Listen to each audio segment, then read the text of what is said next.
दोस्तों नमस्कार। 2024 विपक्ष के लिए आसान नहीं है।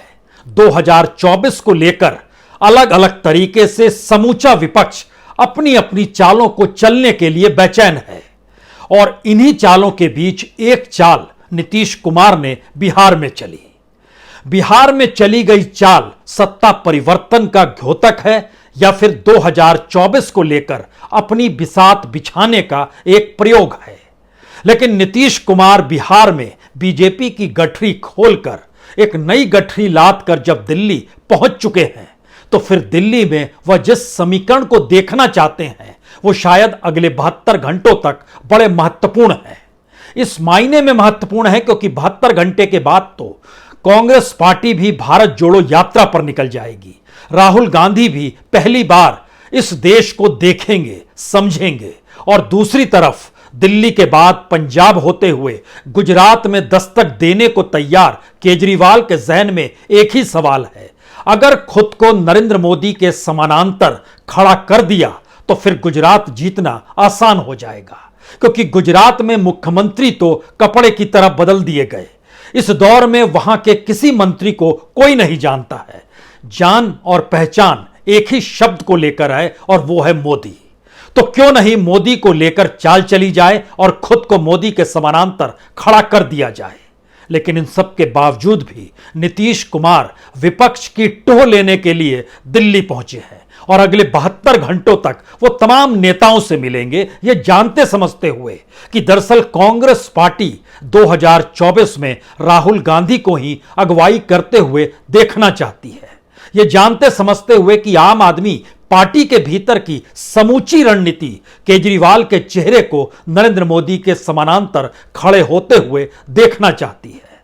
ये जानते समझते हुए कि पश्चिम बंगाल में वामपंथी और ममता एक साथ खड़े हो नहीं सकते हैं और केरल में कांग्रेस और वामपंथी एक साथ आ नहीं सकते हैं। लेकिन बावजूद इसके नीतीश कुमार के पास कौन सा फार्मूला है? नीतीश कुमार अलग अलग नेताओं से मिलकर कर क्या लेंगे और उनकी अपनी पकड़ और पहचान जब बिहार की चंद सीटों पर ही सिमटी हुई है तो ऐसे में दिल्ली आकर वो करेंगे क्या? ये 72 घंटे नीतीश कुमार के राजनीतिक दौड़ को तय करने वाले हैं। नीतीश कुमार के जहन में बहुत सारे सवाल भी हैं और शायद विपक्ष के भीतर भी बहुत सारे सवाल हैं। 2014 का चुनाव हो या 2019 का चुनाव हो, विपक्ष पहली बार बीजेपी का वोट नहीं देख रहा है, वो बीजेपी के खिलाफ पड़े वोटों को देख रहा है, उन वोटों के बंटने की परिस्थिति को नाप रहा है और नीतीश कुमार इसे ही सहेजना चाहते हैं। लेकिन फिर यहां पर एक दूसरा सवाल है। तमाम नेताओं ने राज्यों के मुखिया के तौर पर सत्ता भोगी है, भोग रहे हैं।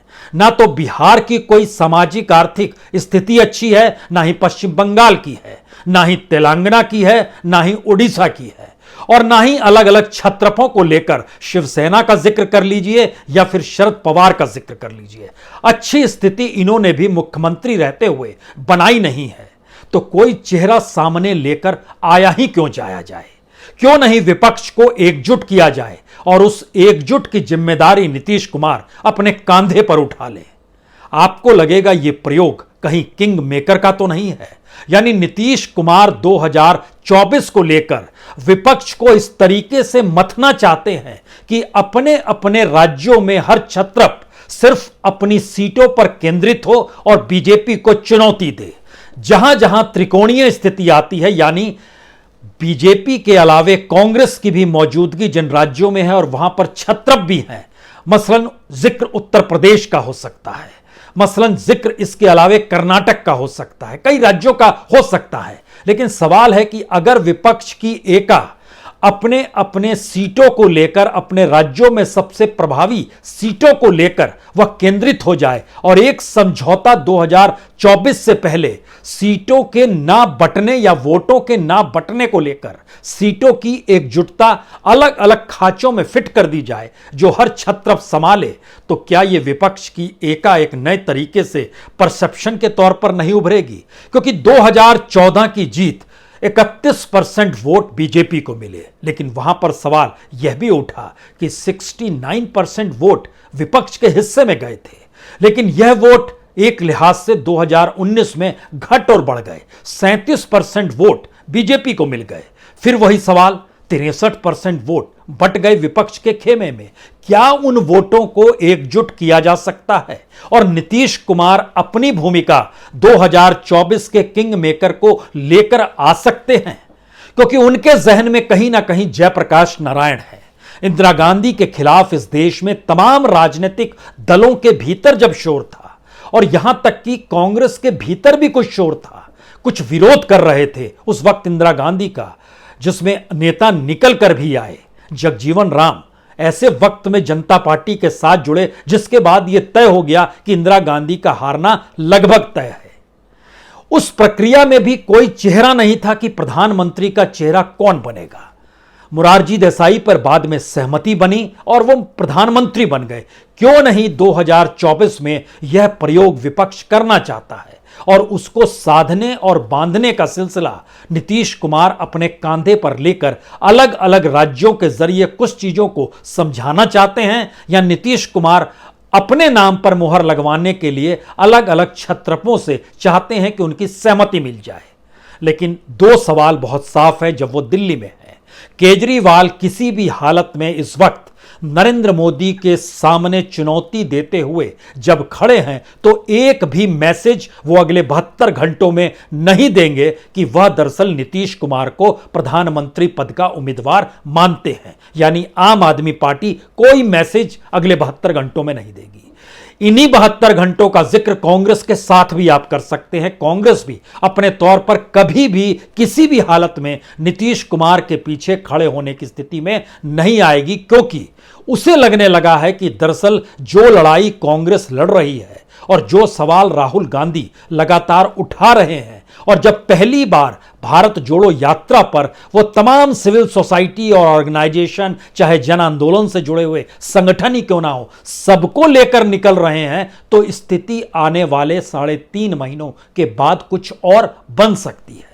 यानी कांग्रेस अपने अनुकूल स्थिति देख रही है। लेकिन केजरीवाल और कांग्रेस में एक फर्क है। केजरीवाल को सिर्फ पाना है, गंवाना नहीं है। कांग्रेस को गंवाने से बचना है। वो छत्तीसगढ़ हो, वो राजस्थान हो, वहां पर उसकी सत्ता है। लेकिन यहां पर दूसरी तरफ केजरीवाल की पंजाब में चुनाव नहीं हो रहे। इसका मतलब है 2024 तक के सफर में समूचे विपक्ष को एकजुट करना शायद बहुत बड़ा सपना हो सकता है, लेकिन उस सपने को परसेप्शन में बदल देना, लोगों के बीच उस आंदोलन को खड़े कर देना जिस आंदोलन की शुरुआत अपने तौर पर भारत जोड़ो यात्रा से अगर कांग्रेस कर रही है और राजनीतिक प्रयोग से अगर आरजेडी और जेडीयू साथ आकर बिहार में कर चुकी है, और सीधे तौर पर जब लड़ाई होती है इसकी पहचान बंगाल और उत्तर प्रदेश में बीजेपी वर्सेस ममता और बीजेपी वर्सेस अखिलेश के जरिए देखी जा चुकी है, तो क्यों नहीं 2024 का राजनीतिक प्रयोग सीटों के समीकरण को लेकर पहले से विपक्ष तय कर ले। एक असंभव सी परिस्थिति हो सकता है ये लग रही हो, लेकिन खुद किंग मेकर बने या किंग बन जाए, यानी प्रधानमंत्री पद के उम्मीदवार बन जाए, इसका फैसला भी इन 72 घंटों के भीतर नीतीश कुमार को जवाब के तौर पर तो मिल जाएगा। हालांकि मशक्कत अभी बड़ी लंबी करनी है। सवाल बहुत साफ है। अगर केजरीवाल खुद को दिल्ली की 7 सीटों पर और पंजाब की 13 सीटों पर कंसंट्रेट कर ले, यानी 20 सीटों पर, इसके दाएं बाएं वो नहीं देखे, ममता बनर्जी बंगाल और असम यहां की सीटों पर खुद को अगर कंसंट्रेट कर ले, दूसरे राज्यों में ना देखे, इसके अलावे शिवसेना और शरद पवार महाराष्ट्र को बांटते हुए अपनी अपनी सीटों को सिर्फ निर्धारित करें जिससे सीटें ओवरलैप ना करें, हालांकि कांग्रेस का जिक्र होगा, इसके बाद होगा। इसी तरीके से स्टालिन तमिलनाडु के भीतर कितनी सीटों पर कंसंट्रेट करें, 24 सीटों पर वो लगातार अपने प्रयोग, राजनीतिक प्रयोग के जरिए चाहते हैं कि वो 24 सीटों पर जीतें, टारगेट वो लेकर चल रहे हैं, तो वह सिर्फ वहीं कंसंट्रेट करें। इसी तरीके से बिहार में जेडीयू और आरजेडी मिलकर इन चीजों को डेवलप करेंगे। झारखंड मुक्ति मोर्चा झारखंड में चीजों को डेवलप करे, चंद्रशेखर राव तेलंगाना की सीटों पर यह चीजों को डेवलप करना शुरू करे, चंद्रबाबू नायडू अगर वहां पर वाईएसआर कांग्रेस के साथ कोई संबंध और कोई संपर्क नहीं होता है विपक्ष का, तो चंद्रबाबू नायडू अपने आप को 25 सीटों पर कंसंट्रेट करें। इसी तरीके से तेलंगाना में अपने तौर पर कंसंट्रेट करने की स्थिति में चंद्रशेखर राव आ जाए। यानी ध्यान दीजिए, जिन सीटों पर जिन पॉलिटिकल पार्टी का प्रभाव है, अगर वो अपने आप को विपक्ष के तौर पर कंसंट्रेट कर लें, और उसमें जाहिर है छत्तीसगढ़ की 11 सीट, राजस्थान की 25 सीट, मध्य प्रदेश की 20 सीट और महाराष्ट्र की भी 20 सीट जो कांग्रेस कंसंट्रेट करे, इसमें एक फार्मूला ये है कि कांग्रेस पूरे तरीके से इस देश के 150 सीटों पर ही कंसंट्रेट करे, बाकी सीटें वो विपक्ष के हवाले करे और विपक्ष उन सीटों के आसरे अलग अलग छत्रपों के कांधे पर उन सीटों को रख दे कि आपको इन जगहों पर कंसंट्रेट होकर बीजेपी के खिलाफ लड़ना है। क्योंकि इस देश के भीतर में जनता का मैसेज बहुत साफ है। जनता कहती है कि एक तरफ बीजेपी है, दूसरे तरफ कौन है बताओ, एक तरफ नरेंद्र मोदी है, दूसरी तरफ कौन है बताओ। तो नरेंद्र मोदी को चैलेंज करने के बदले बीजेपी को चैलेंज करना आसान है। किसी एक चेहरे पर सहमति बनाने से ज्यादा विपक्ष की एकजुटता पर सहमति बनाना आसान है। क्या उस दिशा में संभव है, काम हो सकता है? और क्या जिस तरीके से जेपी उस वक्त चाहते तो कुछ भी पद पा सकते थे, लेकिन वो पद की लड़ाई नहीं थी, वह सत्ता परिवर्तन की लड़ाई थी। नीतीश कुमार चाहते हैं 2024 की लड़ाई सत्ता परिवर्तन के नारे के साथ बढ़ जाए। यानी अलग अलग जगहों पर अलग अलग छत्रप जो प्रधानमंत्री बनने के लिए बेचैन हैं, वो पहले 2024 का चुनाव लड़ें और उसके बाद जो परिणाम आएगा उसके अनुसार चीजें तय हो। इस फार्मूले के तहत क्या विपक्ष को एकजुट किया जा सकता है? यह एक राजनीतिक सवाल है और इसके ठीक समानांतर एक दूसरा सवाल जो कांग्रेस के भीतर भी लगातार आहट ले रहा है और नीतीश कुमार भी इसे बाखूबी समझ रहे हैं, वो है इस देश के भीतर में पॉलिटिकल फंडिंग और कॉरपोरेट के सहयोग का जिक्र। कॉरपोरेट तब तक सहयोग करने नहीं आएगा जब कॉरपोरेट को यह उम्मीद ना बंध जाए कि दरअसल अगर हम जिसे पॉलिटिकल फंडिंग कर रहे हैं वो राजनीतिक सत्ता में कम से कम चैलेंज देने के लिए तो सामने आ रहा है। अन्यथा कांग्रेस की स्थिति 44 सीट और 52 सीट 2014 और 2019 में कैसे सहयोग दे सकते हैं, और बाकी क्षेत्रीय दलों की स्थिति लोकसभा चुनाव में वह तो कोई मायने ही नहीं रखती है। क्योंकि अगर वोटों के लिहाज से भी देखिए तो 2019 में यानी पिछले चुनाव में लगभग 22 करोड़ 90 लाख वोट बीजेपी को मिले, कांग्रेस को जो वोट मिले वो 11 करोड़ 94 लाख मिले। और समूचा विपक्ष जिसे एकजुट करने के लिए नीतीश कुमार अब एक लिहाज से आगे बढ़ चुके हैं और दिल्ली आ चुके हैं, विपक्ष से मिलेंगे। उसमें केजरीवाल और सिर्फ राहुल गांधी नहीं है, उसमें सीताराम येचुरी भी हैं, उसमें अखिलेश यादव भी हैं, उसमें डी राजा भी हैं, उसमें चौटाला भी हैं, उसमें दूसरे छत्रपों को भी दिल्ली आकर मुलाकात के सिलसिले को आगे बढ़ाने की परिस्थिति में शरद पवार से भी मुलाकात है और फिर आने वाले वक्त में उद्धव ठाकरे से भी मुलाकात। यह एक पूरी की पूरी सिलसिले को बांधने की तस्वीर है। लेकिन सवाल है कि इस पूरे विपक्ष के पास भी कांग्रेस के बराबर वोट भी नहीं है जो 2019 को आकलन करते हैं। 2014 का भी आकलन कीजिए तो 2014 में भी बीजेपी को लगभग 17 करोड़ वोट मिले थे और कांग्रेस को उस वक्त भी लगभग 10 करोड़ 59 लाख वोट मिले थे। कांग्रेस के वोट 10 करोड़ 59 लाख से बढ़कर 11 करोड़ 94 लाख होते हैं और बीजेपी के वोट 17 करोड़ से बढ़कर लगभग 23 करोड़ तक पहुंच जाते हैं। और विपक्ष और ज्यादा वोट के तौर पर सिमटता है क्योंकि 31 से 37% तक वोट बीजेपी का हो जाता है और कांग्रेस का जो वोट है वो लगभग 19.5% के इर्द गिर्द दोनों वक्त रहता है। यहां पर सबसे बड़ा सवाल जो इसी तौर पर उभरा है, क्या यह संभव है कि जो वोट बंटते हैं उन वोटों को ना बंटने देते हुए विपक्ष एक रणनीति के तहत सीटों के समीकरण पर सहमति बना ले और छत्रपों की मौजूदगी उनके अपने राज्य और प्रभावित सीटों पर वह केंद्रित हो जाएं और इस बार अपने राजनीतिक विस्तार को छोड़कर बीजेपी को परास्त करने के लिए निकल पड़े? क्या इतनी बड़ी भूमिका में विपक्ष को लाया जा सकता है या नीतीश कुमार ला सकते हैं? यह भी शायद एक असंभव सा सवाल है क्योंकि अलग अलग राज्यों में जब आप देखेंगे तो कर्नाटक की 28 सीट, वहां पर आप कहेंगे जेडीएस क्या चाहती है और कांग्रेस किन सीटों पर लड़ेगी अगर सामने बीजेपी है भी तो।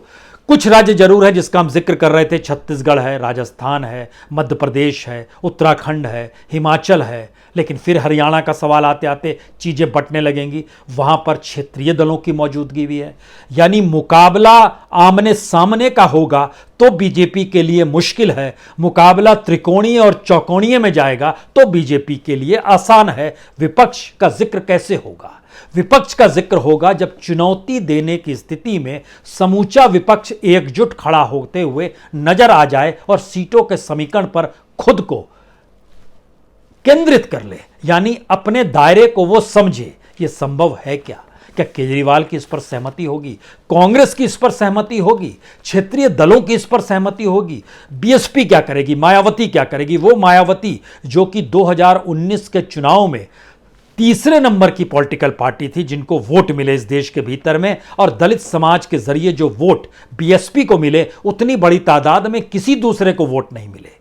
यानी क्षेत्रीय दलों में भी और नेशनल पॉलिटिकल पार्टीज के तौर पर भी बीएसपी, जिसके पास अपने सांसद नहीं है, उत्तर प्रदेश में 10 सांसद जीत गए थे लेकिन वह साथ मिलकर लड़ी थी अखिलेश यादव के, आज की परिस्थिति में उन्हें एक भी सीट मिल पाएगी लोकसभा की? यह भी शायद बड़ा मुश्किल सवाल है। लेकिन अगर वह बीजेपी के साथ खड़ी हो जाती हैं तो उनको सांसद चुने जाएंगे, यह एक दूसरा सच है। लेकिन एक तीसरा सच भी है जिस एकजुटता का जिक्र हो रहा है, और जब मायावती सरीकी 10 सांसदों को जिता सकती है उत्तर प्रदेश के भीतर में बीजेपी और मोदी की हवा के बावजूद, तो क्यों नहीं राजनीतिक तौर पर विपक्ष गठबंधन पहली बार बिना चेहरे के, और नीतीश कुमार जिस धागे से सबको बांधना चाहते हैं वह उसमें अपनी भूमिका राजनीतिक परिवर्तन की दिशा में किंग मेकर के तौर पर खुद को प्रस्तुत कर दें, क्योंकि इस देश के भीतर परसेप्शन की लड़ाई सबसे बड़ी हो चली है। और ध्यान दीजिए तो राहुल गांधी का परसेप्शन इसलिए बड़ा है क्योंकि वह सीधे अटैक उस कॉरपोरेट पर कर रहे हैं जिस कॉरपोरेट पर एक वक्त अटैक केजरीवाल भी किया करते थे। लेकिन आज केजरीवाल अंबानी के टेलीफोन नंबर और खाते नंबर का जिक्र नहीं करते हैं, वो तो नाम भी नहीं लेते हैं। और जब नाम नहीं लेते हैं तो इसका मतलब है कि जब नाम ले रहे थे और जिस वक्त खाता नंबर बताना चाहते थे उस वक्त दिल्ली के चुनाव में उन्होंने कदम रखा था, राजनीतिक सफलता मिली। मैसेज दो ही निकल कर आते हैं, अगर आप मौजूदा सिस्टम के पूरे तरीके से खिलाफ हो जाएं और जो सिस्टम को चला रहा है उसकी तमाम कमजोरियों को पकड़ते हुए उसे सार्वजनिक तौर पर उभारने लगेंगे, तो पहला मैसेज यह है कि जनता उस सत्ता के समानांतर आपको देखने लगेगी। केजरीवाल फिर से उसी रास्ते पर हैं, राहुल गांधी उसके एक रास्ते पर आगे है क्योंकि उनके पास अपना कोई मॉडल नहीं है अपने राज्यों में। केजरीवाल के पास स्कूल और हेल्थ का मॉडल है, लेकिन कांग्रेस अपनी विचारधारा का जिक्र करती है और कांग्रेस उस लड़ाई को 2024 में ले जाना चाहती है जहां पर इस देश के संघीय ढांचे का जिक्र हो, कॉन्स्टिट्यूशन का जिक्र हो, डेमोक्रेसी का जिक्र हो। और इस देश के भीतर में ये तीनों चीजें अगर लापता और गायब राजनीतिक तौर पर की जा रही है तो फिर कांग्रेस ही इसे संभाल सकती है और इसे इस देश में फिर से उस जमी पर खड़ा कर सकती है जिस जमी को बीते 70 बरस में इस देश ने देखा है। केजरीवाल अपने राज्यों के मॉडल के आश्रय प्रधानमंत्री मोदी को चुनौती दे रहे हैं और वो कह रहे हैं कि यही वो मॉडल है जिसके आश्रय इस देश में एक बड़ा वोट बैंक उनके साथ खड़ा हो जाएगा। ध्यान दीजिए, विपक्ष अपनी अपनी राजनीति के दायरे में न सिर्फ बटा हुआ है बल्कि दूसरे की राजनीति पर भी वह सेंध लगाने पर उतारू है और दूसरे का मतलब भी विपक्ष है। ना ममता बनर्जी केजरीवाल के पीछे खड़ी हो सकती है, ना केजरीवाल ममता बनर्जी के पीछे खड़े हो सकते हैं, ना शरद पवार केजरीवाल के पीछे आ सकते हैं, ना ममता के पीछे आ सकते हैं, ना ये दोनों शरद पवार के पीछे आ सकते हैं। छत्रपों की इस पूरी फौज में आप कोई गुलदस्ता बनाने की कोशिश करें तो मुश्किल होगी। ऐसे वक्त में जब आप खुद को भी दावेदार बना दें तो क्या नीतीश कुमार अगले 72 घंटों में मैसेज दिल्ली में रहकर समूचे विपक्ष को यही देना चाहते हैं कि वह प्रधानमंत्री की दौड़ में नहीं है, वह परिवर्तन की चाहत के साथ इस दौड़ में निकल पड़े हैं। इसीलिए उन्होंने बीजेपी की सत्ता को बिहार में पलट दिया, जिस राजनीतिक सत्ता को पलटने की ताकत इस देश के किसी राज्य में नहीं थी। हर किसी को खौफ ईडी और सीबीआई का था। तो क्या यह एक राजनीतिक दांव बड़ा नीतीश कुमार खेलकर दिल्ली पहुंचे हैं? क्योंकि इस दायरे के भीतर में 2 सवाल या कहें 3 सवाल सबसे बड़े हैं। क्या कोई भारत का विजन जो एक मॉडल के साथ, जैसे केजरीवाल मॉडल दिखाते हैं, उसको एक्सेप्ट करेगा 2024 में, या जिस मॉडल को उसके पैरेलल में लगातार नरेंद्र मोदी इस देश को बता रहे हैं उसमें राष्ट्रवाद का मॉडल भी है और उसमें उनकी द्वारा शुरू की गई योजनाओं का मॉडल भी है, उससे ध्वस्त कर देंगे? दूसरा मॉडल है, क्या ये कॉरपोरेट का जो प्रेम है और कॉरपोरेट को कौड़ियों के मोल जो देश की संपत्ति को सौंपना है, उसको कहीं हथियार बनाया जा सकता है 2024 में? या कॉरपोरेट के आश्रय ही देश की इकोनॉमी चल सकती है और उसी इकोनॉमी से निकले हुआ पैसा अनाज में तब्दील करके 5 किलो अनाज हम देते हैं? फिर ये दोनों परिस्थिति आमने सामने खड़ी होती है। और तीसरी परिस्थिति है, क्या वाकई डेमोक्रेसी, कॉन्स्टिट्यूशन, फेडरल स्ट्रक्चर, इन बातों का जिक्र करते हुए विपक्ष खड़ा हो और दूसरी तरफ मोदी राष्ट्रवाद का जिक्र करें, नेशनलिज्म का जिक्र करें? और आखिरी सवाल जो निकल कर आता है कि क्या इस देश के भीतर में हिंदुत्व के चोगे को ओढ़कर बीजेपी वोटों के ध्रुवीकरण की दिशा में बढ़ जाएगी, जहां पर उसका साथ हर संवैधानिक संस्थाओं से भी मिलेगा और मीडिया से भी मिलेगा और समाज का ध्रुवीकरण हो जाएगा एक शार्प तरीके से? यह संभव नहीं है, क्योंकि यह प्रयोग तो 1992 में बाबरी मस्जिद ढहाने के बाद भारत के भीतर फेल हुआ। सिर्फ आपको हिंदुत्व के आश्रय वोट के मिलकर आप सत्ता में नहीं आ सकते, यह मैसेज क्लियर है। फिर यहां पर सवाल है कि क्या नया प्रयोग दूसरी तरफ विपक्ष के काउंटर में प्रयोग करने के लिए योगी और मोदी का एक साथ डेवलपमेंट, नेशनलिज्म, हिंदुत्व, इन सब के आश्रय सत्ता खेलने लगेगी खेल और फिर विपक्ष बिखर जाएगा? नीतीश कुमार इसी लकीर को मिटाते हुए एक नई लकीर बड़ी खींचना चाहते हैं। परसेप्शन के तौर पर समूचा विपक्ष एक साथ खड़ा है, क्योंकि इस देश के कॉन्स्टिट्यूशन, इस देश की डेमोक्रेसी, इस देश के इंस्टीट्यूशंस, इस देश के भीतर की आज़ादी को महसूस करने की स्थिति और फेडरल स्ट्रक्चर के साथ साथ अगर बेरोजगारी और महंगाई को भी जोड़ दीजिए तो हर जगह चीज़ें ध्वस्त हुई हैं। उस चीज़ों को फिर से गढ़ने की ज़रूरत है। नीतीश कुमार सोच रहे हैं इसके ज़रिए चीज़ों को बांधा जा सकता है और वो खुद को प्रधानमंत्री के तौर पर ना पेश करते हुए ये मैसेज कन्वे करें कि दरअसल परिवर्तन होगा तो उसके बाद चीज़ें देखी जाएगी। परिवर्तन पॉलिटिकल पार्टीज को नहीं, जनता को करना है।